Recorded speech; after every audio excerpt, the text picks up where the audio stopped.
Apreciados hermanos, ¿cómo están?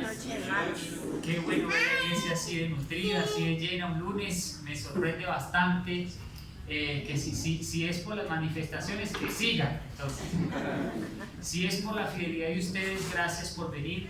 Espero este tema sea de gran bendición para todos ustedes, sea de progreso, de espíritu, de que crezcamos.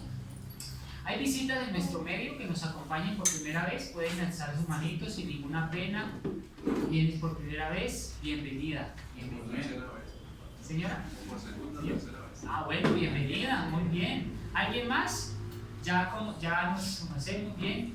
¿Quién más? De resto, todos conocemos la iglesia. Bueno, el día de hoy vamos a tocar un tema que es trascendental, yo diría que fundamental para la iglesia, y es por qué nuestra iglesia es tan especial. Y vamos a hablar sobre los fundamentos de nuestra fe. Nuestra iglesia, la Iglesia Adventista del Séptimo Día, no nace de garaje. La Iglesia Adventista del Séptimo Día no nace porque se le ocurrió a tres pastores o a un pastor. No. La Iglesia Adventista tampoco nace por casualidad. Yo les voy a dar una serie de herramientas históricas.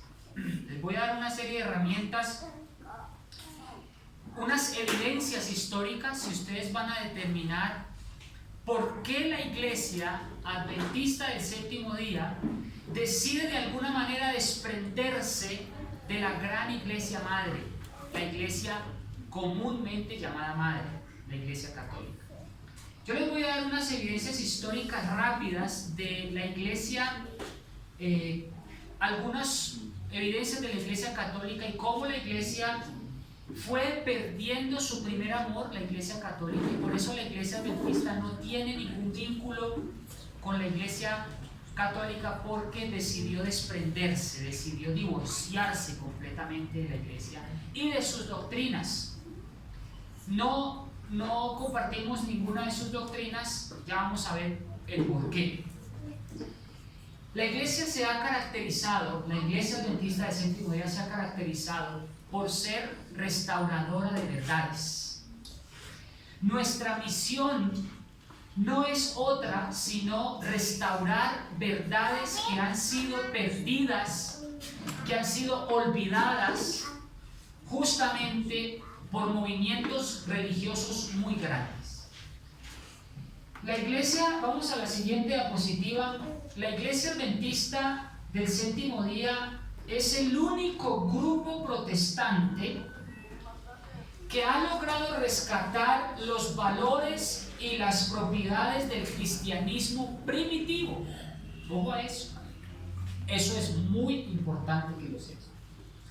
Nosotros como Iglesia Adventista rescatamos al menos 7 pilares que ninguna otra denominación lo ha podido rescatar, o que por alguna razón no han descubierto estas verdades que están contenidas en la misma palabra de Dios. Yo quiero que, si ustedes siguen viniendo esta semana, voy a demostrar cada uno de estos pilares hasta llegar al séptimo. Y hoy vamos a sentar las bases de esos pilares. ¿Por qué la Iglesia Adventista los ha rescatado? Los ha desempolvado, los ha quitado de la tradición de la Iglesia y los ha puesto a la revelación para el pueblo. Porque la iglesia, yo les voy a contar un testimonio que me pasó muy personal. Yo he estudiado con sacerdotes, he estudiado con judíos, he estudiado de cátedra, de universidad, me he sentado con ellos a recibir una clase. Y he tenido la oportunidad de dialogar con ellos. El diálogo interreligioso es muy importante porque aprende uno de ellos mucho. Y dentro de ese diálogo religioso, interreligioso, hablé una vez con un sacerdote católico. Yo le dije, después de haber recibido una clase magistral sobre la ley, sobre el sábado, justamente, yo le dije a este señor sacerdote, le dije, señor sacerdote, quiero que usted me diga ya que estamos hablando entre colegas, le dije yo, que me diga con toda sinceridad, para usted, ¿cuál es el verdadero día de reposo? El sacerdote, sin ningún estimo, me dijo, el sábado es el día de reposo. Entonces yo me quedé aterrado, yo le dije, bueno, para usted la ley está clavada en la cruz. Dijo, no, la ley no está clavada en la cruz y el sábado es el día de reposo. Yo me quedé aterrado. Yo le pregunté, ¿cómo es posible entonces que ustedes sepan esto y lo digan sin ninguna pena? ¿Y por qué entonces no lo enseñan a la iglesia? No se lo enseñan a sus feligreses, a los hermanos católicos. ¿Y sabe qué me respondió? Me dijo, porque para nosotros prima la tradición más que la Biblia, más que la verdad. Nosotros seguimos lo que dice nuestro jefe. Si nuestro jefe nos dice que enseñemos que el domingo es el día de reposo, nosotros tenemos que enseñarlo porque él es nuestro jefe. ¿Ustedes saben cuál es el jefe? Y para nosotros es más importante la tradición que la verdad de la Biblia. Yo le dije, ¿por qué ustedes ponen por encima la tradición de toda una vida? Porque toda una vida se le ha rezado a las ánimas, toda una vida se ha creído en el infierno, se ha creído, pero no es lo que está en la escritura. ¿Por qué? ¿Y saben qué me dijo? Lo que pasa es que la Biblia se está volviendo un libro muy antiguo, muy anticuado. La Biblia se está volviendo un libro ya pasado de moda. Es más, estamos intentando, dijo él, traducir una Biblia que sea para el pueblo, más actualizada. Y en algunas Biblias, ojo, ya dice domingo, en algunas Biblias católicas. ¿Cómo les parece? Porque para ellos es más importante la tradición de toda una vida que la misma autoridad de la palabra de Dios. ¿Cómo les parece a ustedes eso? Entonces, ¿qué ha hecho la Iglesia Adventista? La Iglesia Adventista, al ver eso, él dijo, la Iglesia Adventista tuvo un fin, una visión desde sus inicios, desde sus fundamentos, y fue creciendo, no de garaje, sino que, y mañana lo vamos a demostrar, surge en un momento especial en la historia donde tenía que surgir para poder vindicar o restaurar esas verdades que habían sido perdidas o se estaban perdiendo. Y la misión de la iglesia fue, si vamos a levantar un pueblo, vamos a levantar un pueblo que cree en la Biblia y en la Biblia sola. Si vamos a levantar un pueblo, vamos a levantar un pueblo que se alimenta de la palabra de Dios y solo de la palabra de Dios. Y de allí nace, del protestantismo, nace nuestra iglesia. Le damos gracias a Dios por Lutero, gracias a Dios por Calvino, gracias a Dios por Wycliffe, que fueron sacerdotes, pero que se dieron cuenta de este error, que la iglesia siguió prefiriendo la tradición más que la Biblia, y estos hombres dijeron, yo no puedo seguir algo así, yo prefiero seguir la palabra de Dios. Entonces, la iglesia desde más de 163 años, ojo a esto, más de 163 años la iglesia ha trabajado hasta el día de hoy, nuestra iglesia, para seguir restaurando verdades. Dentro de esas verdades que la iglesia ha, de una manera muy sincera, y les digo una cosa, mis amigos, la iglesia adventista tiene arqueólogos, tiene médicos, tiene científicos, tiene teólogos. Hay una comunidad inmensa de profesionales que están trabajando en pro de descubrir esa verdad. Por ejemplo, la Universidad de Montemorelos en México ha trabajado muy fuerte los últimos años en creacionismo, en arqueología. Tenemos arqueólogos adventistas, astrónomos adventistas, tenemos biólogos adventistas que se están formando con la única misión de restaurar, de ayudar a las personas para que comprendan la verdad tal como está en la Biblia. Eso es muy bonito.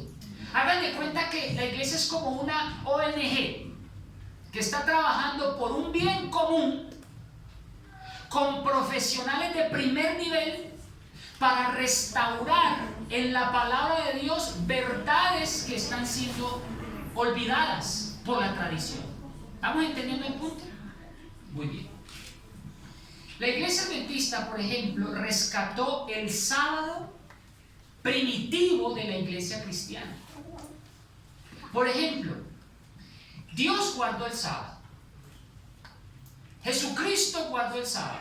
Los apóstoles guardaron el sábado. Los patriarcas guardaron el sábado. Todo el Antiguo Testamento guardó el sábado.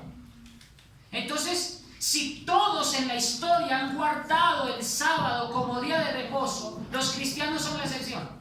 No puede ser. No puede ser. Porque Cristo murió, cuando Cristo murió en la cruz, los apóstoles y María siguieron guardando el sábado conforme al mandamiento.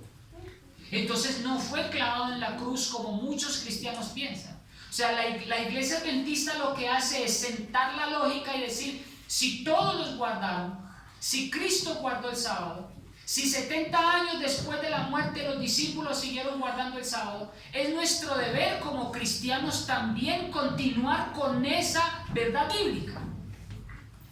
Otro rescate que hizo la iglesia adventista es que rescata la ley original dada en Éxodo 20 y Deuteronomio 5. Ojo a lo que digo aquí, la ley original, porque si usted mira la ley de la iglesia católica es muy diferente a la ley de los 10 mandamientos. ¿Sí? Entonces lo que hace la iglesia adventista es, un momentico, ¿por qué los mandamientos de la iglesia católica dice santificar las fiestas cuando eso no está en la escritura? Pero la escritura, en vez de decir santificar las fiestas, dice guardar el día de reposo. Entonces lo que hace la iglesia es rescatar esa verdad, difundirla como una verdad bíblica. Ya está en el creyente aceptarlo o no. También rescata la reforma pro salud. Nuestra iglesia es una iglesia muy grande, muy bien constituida. Es una de las pocas iglesias cristianas que fomenta la salud en los miembros, en la comunidad. Tenemos psicólogos, tenemos gastrónomos, tenemos nutricionistas, tenemos médicos que están trabajando en pro de la salud del feligrés. Pocas iglesias incluyen dentro de su programa cristiano la reforma pro salud. Y lo que hace la iglesia es rescatar la salud también como un pilar fundamental en la vida integral del cristiano. Otro fundamento que rescata la iglesia es la verdad del santuario como tema fundamental dentro de la comprensión de las profecías. Muchos cristianos no entienden aún o no han entendido aún que cuando Cristo muere no es el fin de la redención del hombre, es el comienzo de su ministerio en favor del hombre al interceder por mí, al limpiarme. Si tenemos tiempo, yo creo que de aquí al viernes estamos tocando el tema del santuario. Muy buen tema también. Vamos a la siguiente diapositiva. Siguiente. Siguiente. Siguiente. Se pegó.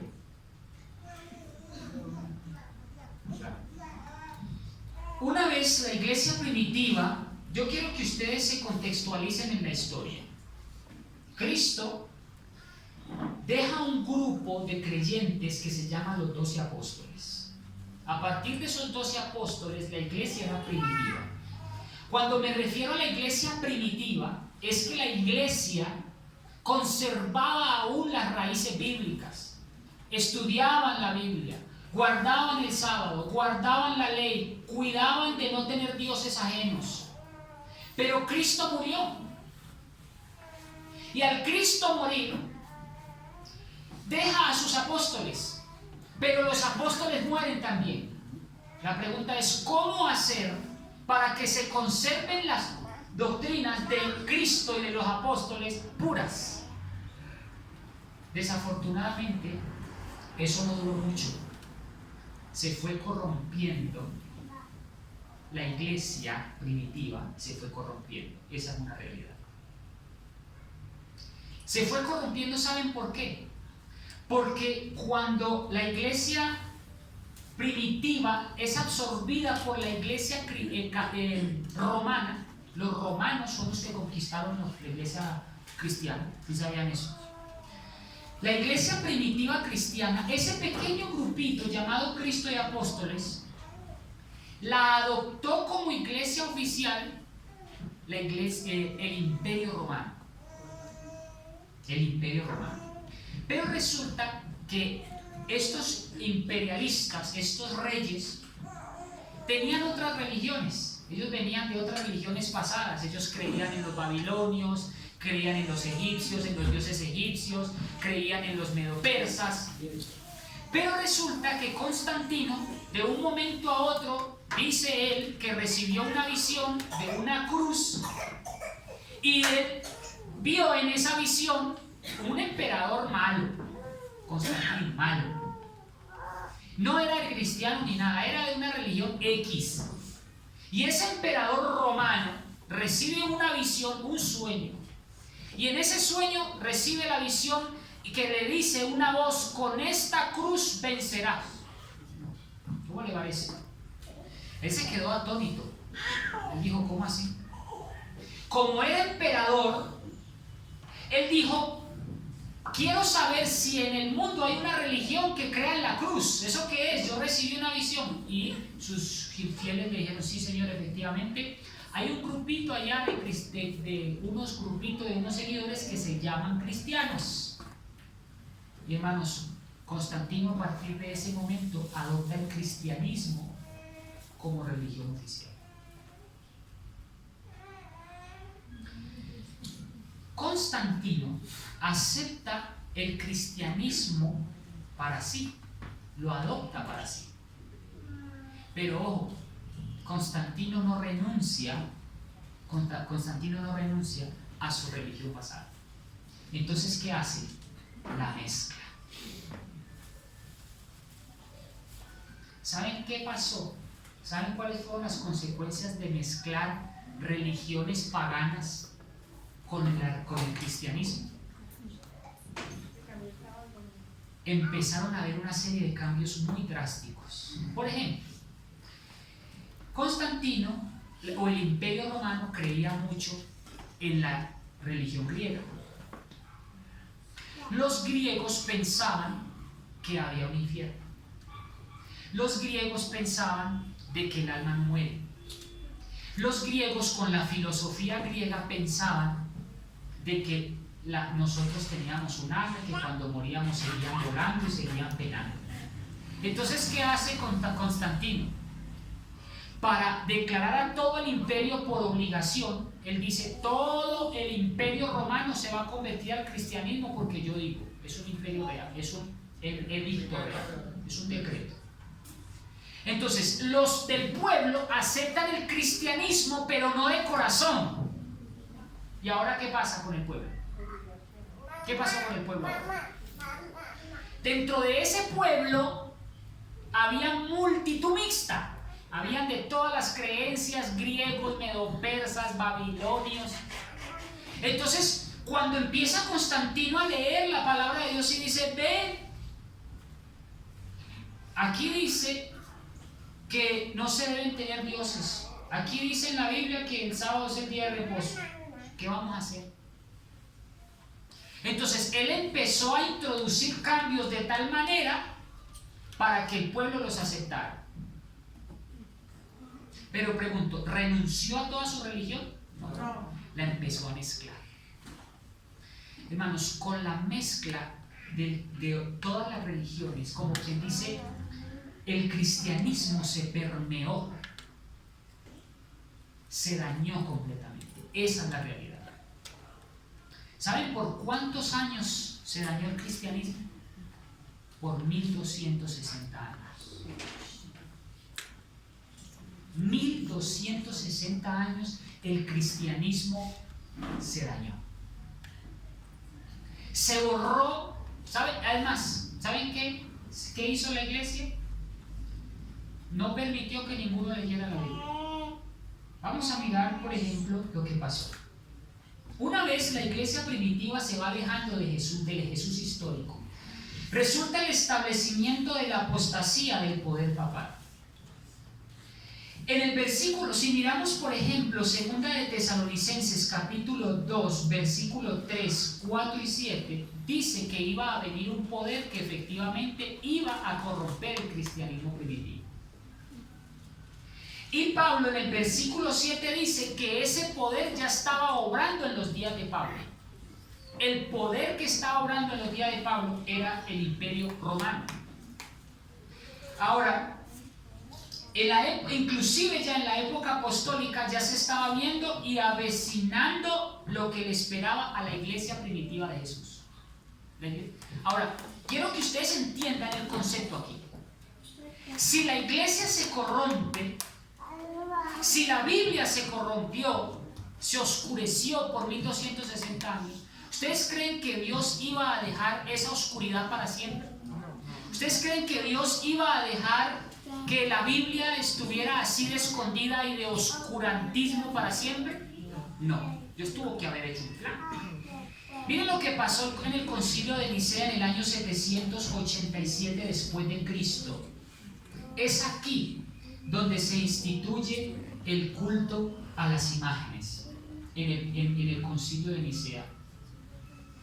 La iglesia, sigamos por favor, la iglesia olvidó la humildad de Jesús y sus apóstoles y pasó a ser suntuosa y orgullosa por sacerdotes y prelados paganos. La iglesia olvidó la humildad de Jesús. Con decirles que cuando Lutero llegó a Roma, Lutero fue un hombre muy pobre hermanos, aguantó mucha hambre, muchísima hambre, porque él pensó que debía ser como Jesús, un hombre humilde, y su sueño cuando era niño era visitar a Roma. Martín Lutero, el gran Martín Lutero. Y su sueño, y empezó a estudiar teología porque lo obligaron sus papás, porque era tradición, y cuando empezó a estudiar teología, él creció con el amor a la Iglesia Católica, efectivamente, en la devoción por el Papa, y él juraba que el Papa era como Jesús, así de humilde. Y él soñaba, ahorró toda su vida, se fue caminando hasta Roma, se fue en caballo, se fue pidiendo, se fue de casa en casa hasta llegar a Roma, porque su sueño era llegar a Roma. Hermanos, cuando llegó a Roma se llevó la sorpresa del siglo. Viendo semejantes construcciones, viendo a estos prelados y obispos y sacerdotes con vestidos de oro y hilos de oro, con coronas de majestuosas, anillos de oro, y vio él con sus ojos que los hombres se postraban ante otro hombre, no lo podía creer. ¿Saben qué dijo Martín Lutero? Y él empezó a ver muchas cosas dentro de la iglesia, y él empezó a ver muchas cosas aberrantes, mentira, lascivia, dentro de los mismos sacerdotes. Empezó a ver muchas cosas que a él no le cuadraban, y él, por eso fue que se salió, Martín Lutero. Y él empezó a ver todo esto. Con la conversión del emperador, siguiente diapositiva, conversión del emperador Constantino, este fue el que vio la visión en la cruz. Miren, allá ven la visión, él vio una visión allá en la cruz, y por eso fue que se convirtió. Fue Constantino el que se apoderó del cristianismo. El cristianismo de Cristo y los apóstoles, la religión pura. Fue él quien introdujo el paganismo y el deterioro de la fe. Él fue el que acabó con la iglesia. Y se introduce, ahí es cuando ahí en ese momento se introduce la doctrina de la supremacía papal. Como él era el emperador, él se autoproclama el papa y el sucesor del cristianismo, por ser el emperador. Interesante, ¿no? por solo el hecho de ser el emperador, él se autoproclama el Papa, se autoproclama el emperador de Roma, y por supuesto todos tienen que rendirle homenaje. Interesante. Ahora, vamos a la siguiente diapositiva. Siguiente.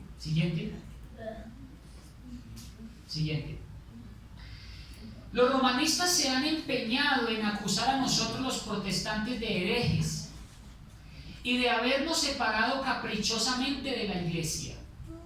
Pero estos cargos recaen más bien sobre ellos mismos. Ellos son los que arriaron la bandera de Cristo y se apartaron de la fe que una vez ha sido dada a los santos. Siguiente, por centenares de años fue prohibida la circulación de la Biblia. ¿Por qué creen ustedes que la iglesia romana prohibió la circulación de la Biblia? Se dan cuenta de las mentiras. Claro.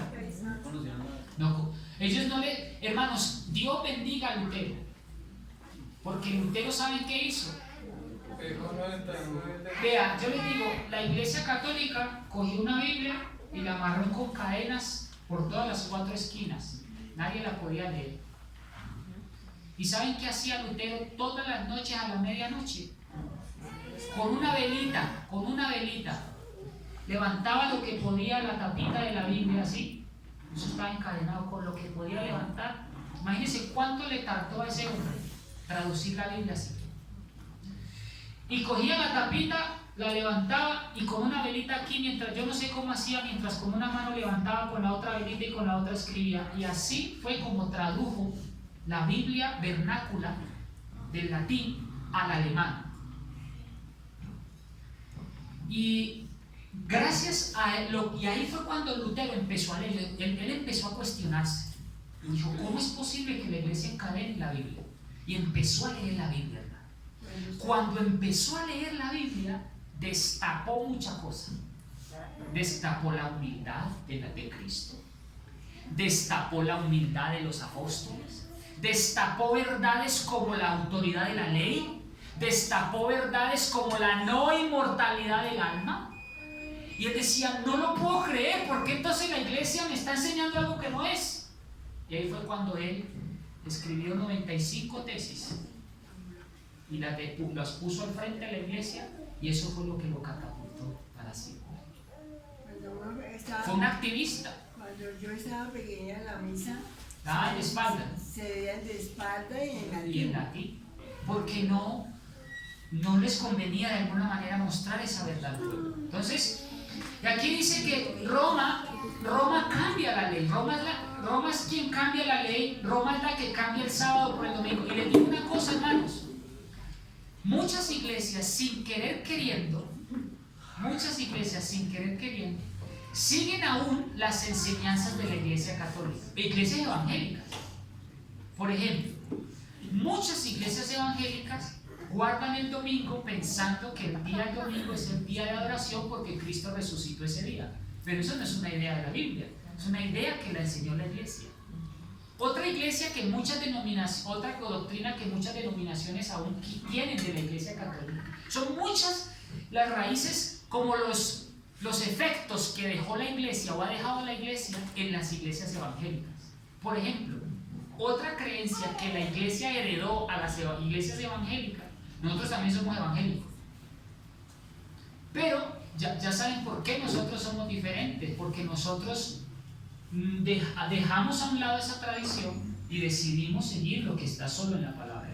Hay un principio en latín que es escritura sola escritura, o sea que nuestro fundamento se basa en solo la palabra de Dios, cero tradición, cero, y eso ha sido nuestro plus.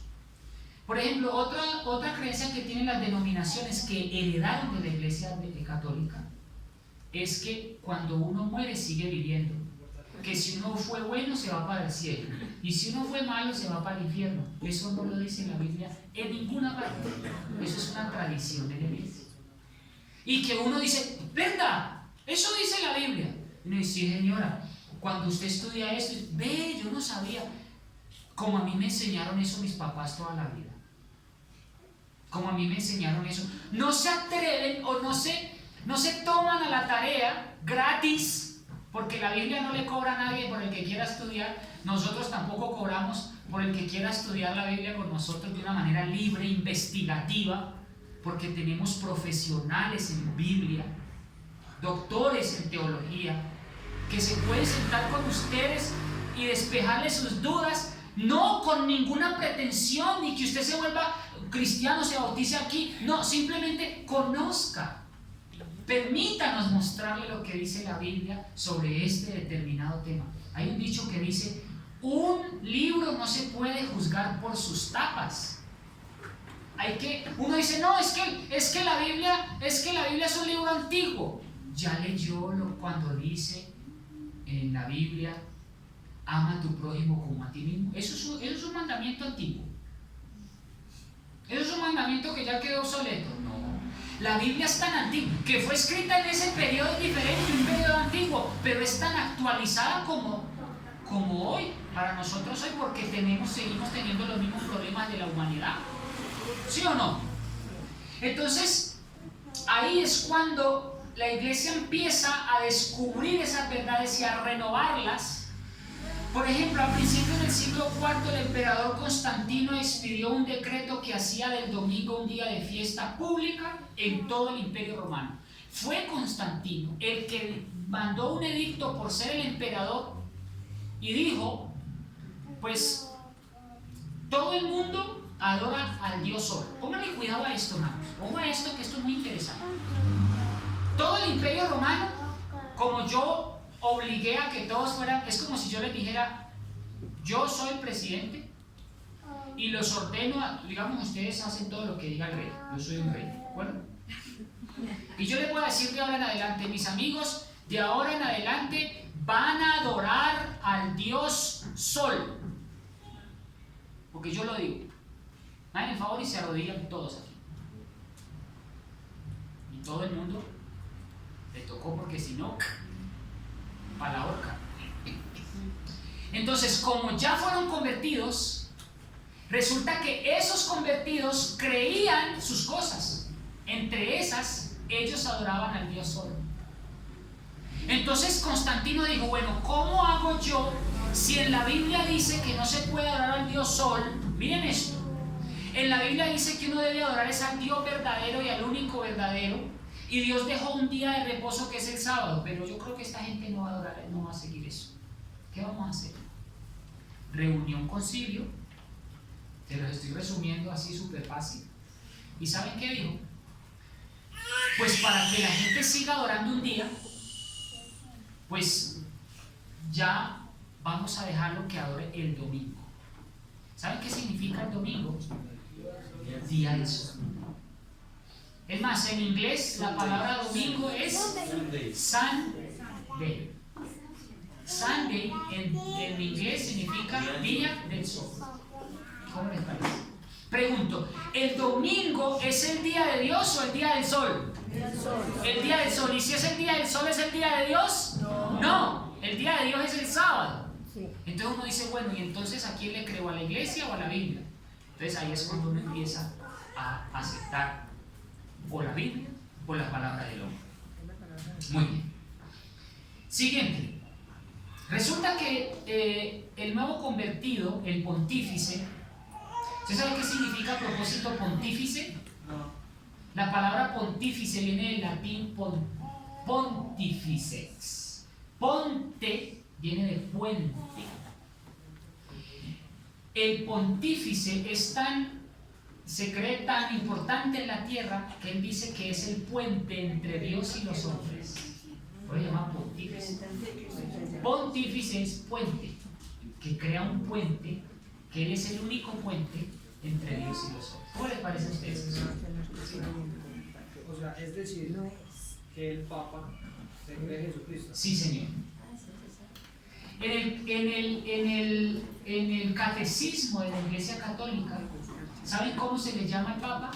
Señor Dios el Papa. También es Dios en la tierra. Qué tremendo. Esa es una realidad. ¿Saben las 3 coronas que tiene el Papa qué significan? El Papa tiene una tiara en la cabeza con 3 coronas y 2 llaves en forma de cruz. Miren, ¿verdad? ¿Saben qué significa esas 3 coronas? Profeta, rey y sacerdote. ¿Y saben qué significan esas 2 llaves? Que el Papa tiene el poder, él tiene las llaves del cielo y de la tierra. ¿Cómo les parece? ¿A dónde? Miren, 3 coronas tiene el Papa. 3 coronas. Él es profeta, el Papa es profeta, el Papa es rey, el Papa es sacerdote. Imagínense. Imagínense esas pretensiones de este varón, de un ser humano como él. Y les digo una cosa, mis amigos, les digo una cosa. Todos deben postrarse ante el Papa. Ustedes no han visto que muchos se postran y lo adoran y le dan beso en el anillo.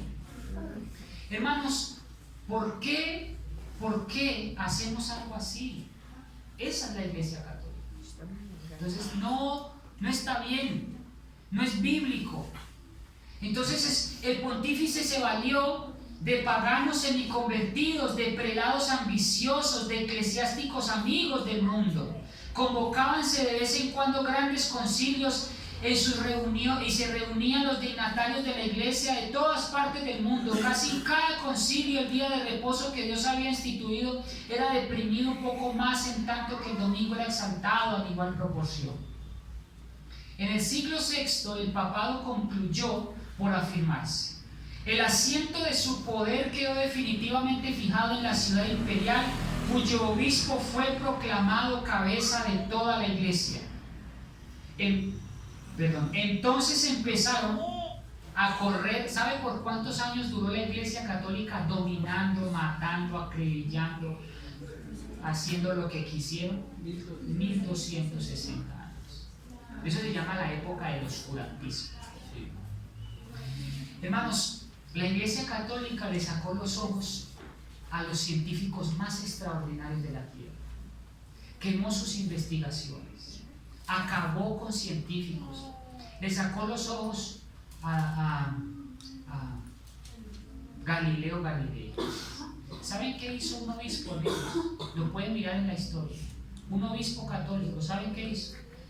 Como Galileo Galilei era astrónomo, le gustaban los astros, y Galileo Galilei fue el primero que dijo que el Sol, los planetas giraban alrededor del Sol y que la Tierra era redonda.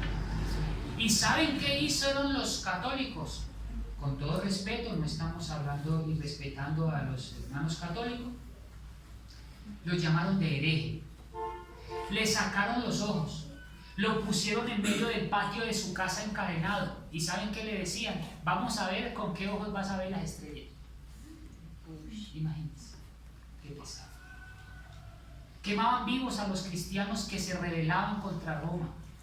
Quemaron vivo a Martín Lutero, mis amigos, que se rebeló contra Roma y dijo: no quiero saber más, no quiero seguir siendo un sacerdote así, yo voy a ser fiel hasta mi muerte. Y murió Martín Lutero en la hoguera. Juan Hus, Juan Calvino, Knox. Le debemos mucho a estos hombres que nos mostraron, nos quitaron el velo. O si no, hubiéramos seguido todavía en la época del oscurantismo, en la época de opresión papal. Por 1260 años la iglesia hizo lo que quiso, ocultó la Biblia, quemó Biblias a diestra y siniestra. Yo les pregunto, ¿ustedes creen de que Dios se iba a aguantar toda la vida un maltrato al cristianismo de esta manera? No. Y ahí es cuando vamos a la siguiente diapositiva. Siguiente.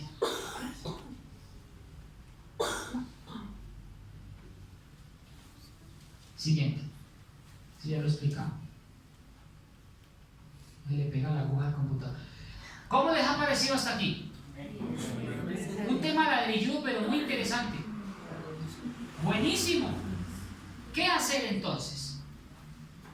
¿Nos sumiremos en una profunda subyugación ante la Iglesia romana? ¿Será que se levantará un pueblo remanente que proteste contra la iglesia? Estos eran hasta ahora los principios de dolores por los que la iglesia debía pasar.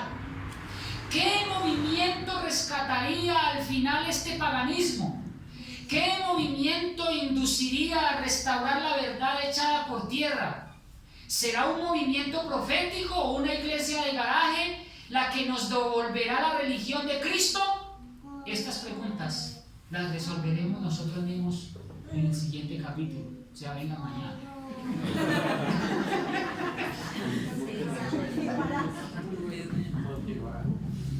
Hermanos, ¿ustedes creen que Dios iba a quedarse sordo viendo cómo sus cristianos sinceros, viendo cómo sus cristianos que buscaban la verdad se iban a quedar callados? No, Dios levantó un movimiento. Dios tuvo que haber levantado. Y les digo una cosa más.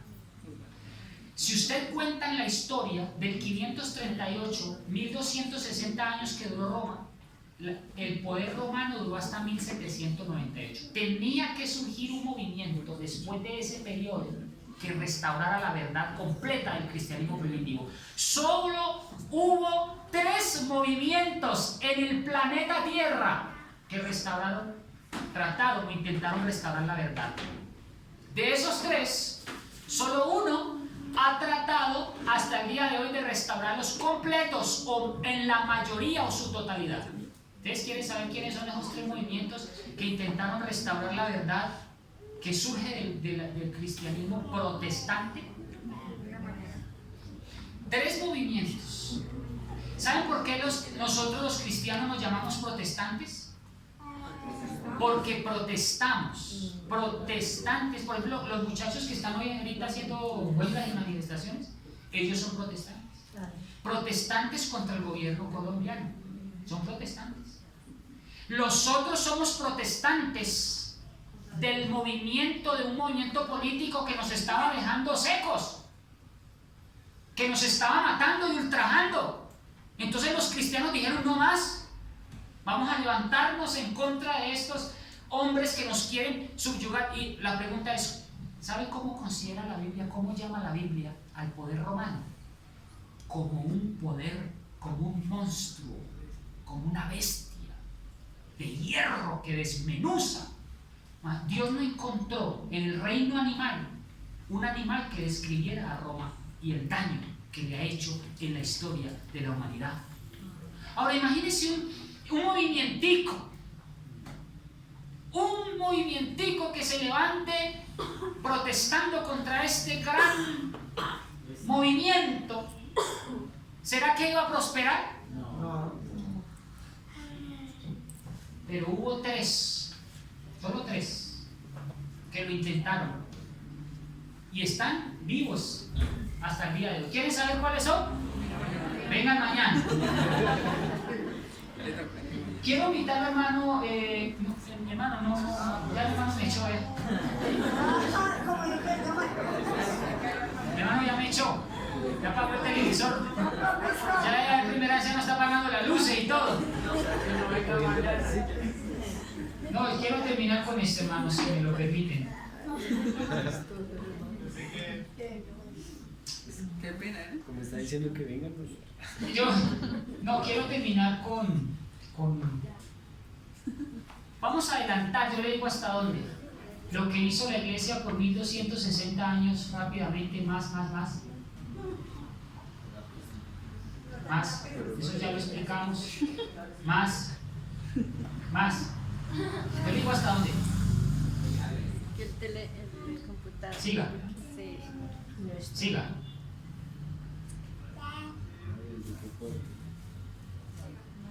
Devuélvase. Es que todo está tan bueno que... No, pero no tanto. Es que Es que el computador sí se le pega como la aguja.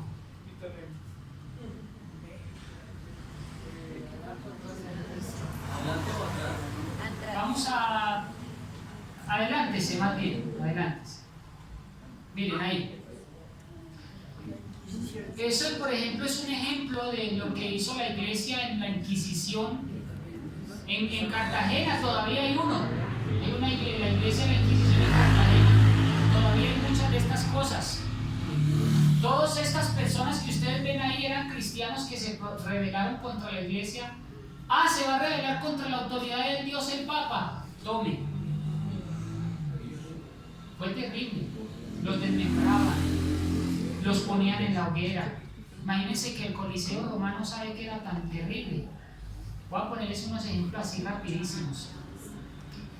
A los cristianos que protestaban contra la iglesia, o sea, hagan de cuenta ustedes y yo, por solamente el hecho de buscar una iglesia evangélica, venían aquí en motos, motorizados, vamos a ponerlo al siglo XXI, llegaban motorizados, nos llevaban esposados para el Coliseo de Roma. Hagan de cuenta que iba al Coliseo, así vamos a poner esa relación así, al equipo del estadio.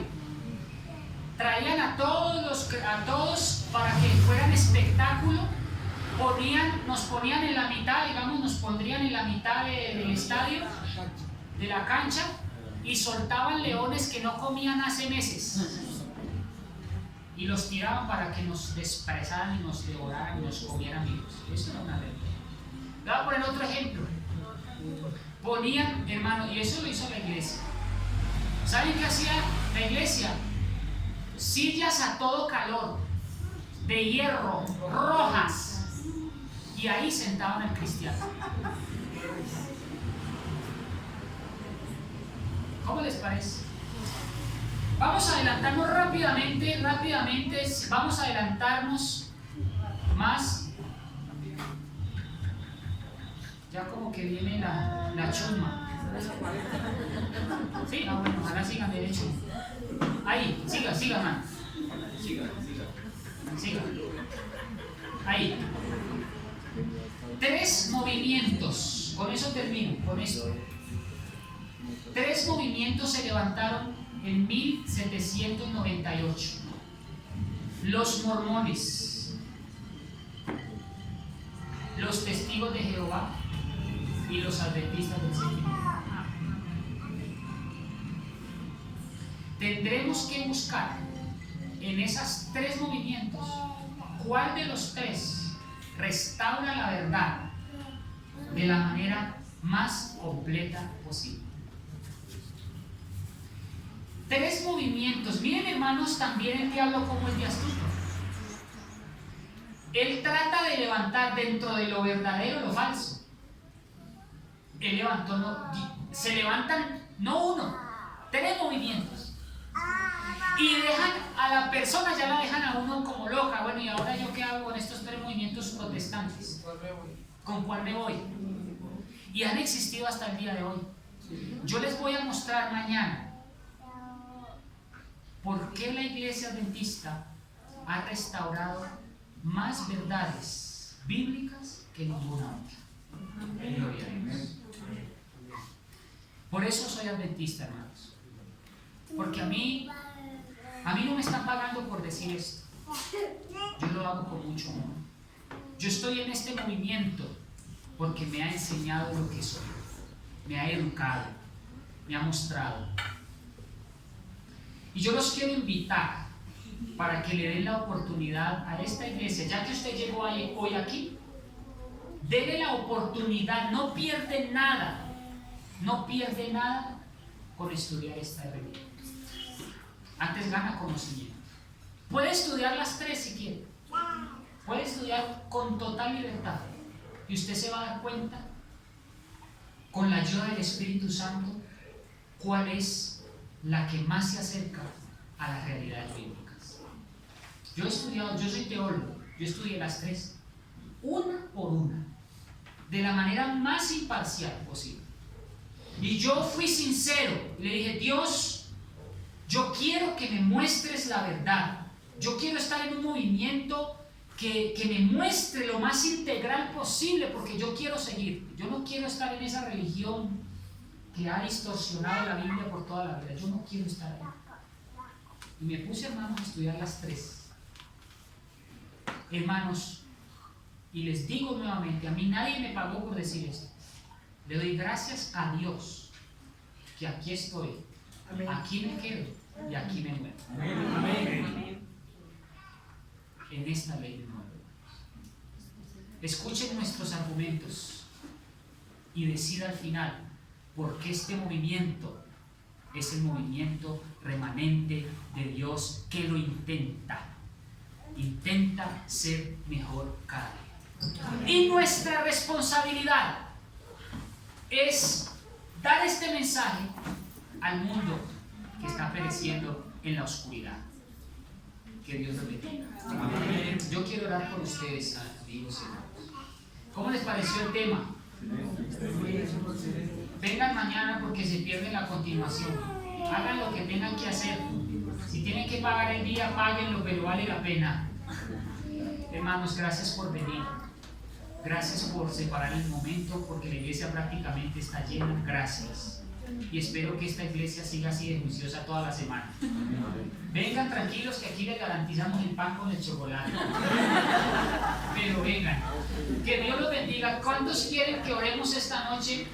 Y vamos a pedirle a Dios que nos vaya iluminando. Quiero invitarlos para que se coloquen de pie todos. Y vamos a orar, vamos a orarle a Dios con fe. Oremos. Amén. Dios, muchas gracias. Gracias porque tú te estás moviendo en nuestros corazones. Gracias porque nos trajiste hoy aquí para aprender algo. Yo no soy el mejor vehículo para exponer tantas verdades que hay en la historia y en tu palabra, pero hice mi mejor intento. Yo te ruego, Jesús, que toques hoy, esta noche, las visitas que llegaron, si no vuelven nunca más. Yo te ruego que por lo menos donde quiera que estas personas vayan, tú los inquietes hasta el fin de sus días para que te busquen de todo corazón. Tú no tienes afán. Tú no tienes afán de nada porque tú no dependes del tiempo. Tú no dependes del tiempo como nosotros. Tú no tienes afán. Pero nosotros sí. No sabemos cuándo nos vamos a morir. No sabemos cuándo nos va a dar un accidente. No sabemos si ya nos dormimos y no amanecemos. No sabemos si por postergar el seguirte y el entregarte nuestra vida, nuestros talentos, nuestro dinero, que no es nada, es polvo. Nuestros talentos, una inteligencia que medianamente nos prestaste, solamente con el 10% hemos podido desarrollar, y lo vanagloriosos que somos, Padre. Perdónanos por ser tan ingratos contigo, por ser tan orgullosos con el 10% de nuestras capacidades. Perdónanos por ser tan orgullosos por solo tener plata. No tenemos nada más sino plata y eso. Perdónanos, porque con plata y te olvidamos cómo ser ricos. Perdónanos. No somos nada. Y si estamos aquí es porque tú nos trajiste. Por favor, Espíritu Santo, yo te suplico, te ruego que no dejes ir a las visitas que llegaron esta noche sin que sean tocadas por ti. Amén. Así sea una que haya sido tocada esta noche. Que comprenda de que tú levantaste un movimiento donde todos nos movemos hacia adelante como grupo, como iglesia, para sacar verdades a la luz, para que nuestros hermanos conozcan la realidad de la vida. Si tú dejaste tu palabra, es para nuestro bien. Gracias por dejar un pueblo como este, que ha intentado, es imperfecto, claro. Tenemos errores, por supuesto. A veces no somos los mejores administradores, pero nos dejaste para restaurar al máximo las verdades de tu palabra. Gracias porque por 163 años nos hemos sostenido hasta hoy, el 2019, y lo seguiremos haciendo. Yo sé que aquí hay muchos cristianos sinceros que seguirán luchando por fe, aunque no te veamos. Pero tenemos la seguridad de que muy pronto te veremos. Y este sufrimiento acabará pronto. Te creemos. Si tú dices, vienes por nosotros, te creemos, porque tú eres Dios. No cualquier Dios, el Dios que restauró mi vida. Lo pedimos y lo agradecemos. Ahora que nos disponemos a salir, guárdanos en esta ciudad tan peligrosa. Ayúdanos a tomar las mejores decisiones para ser cristianos exitosos, bendecidos. Gracias por traernos.